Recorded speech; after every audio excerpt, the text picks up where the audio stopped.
My name is Jessica, and this is my story. My boyfriend doesn't know I'm married. Before you judge me, please hear me out. When I was 21 years old, my parents introduced me to a man named Obi, who lived in America. At first, I was very reluctant to have an interaction with him because he was much older. He was 40 years old at the time. Apart from the age gap, it also bothered me that he was not married. Why was he not married at 40? Was he hiding something? It was not uncommon for men to leave their wives in America to find wives back home. Many times, both women were unaware of each other until much later. My childhood friend Ada fell into this trap, but Ada was always very smart.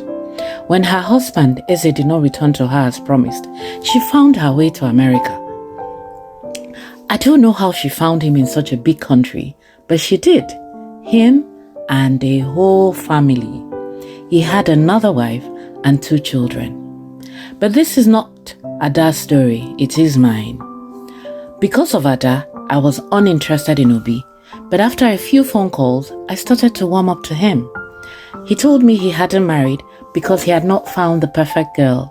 There was something in his voice that made me believe him. I wanted to be his perfect girl. A year later, we were married. He came down for the marriage ceremony, but returned to America to file for me. It would only take about 6 months, he promised me. I couldn't wait to be with him in God's own country. But 6 months soon turned to 1 year, and a year turned to 2. There were rumors that he was in jail.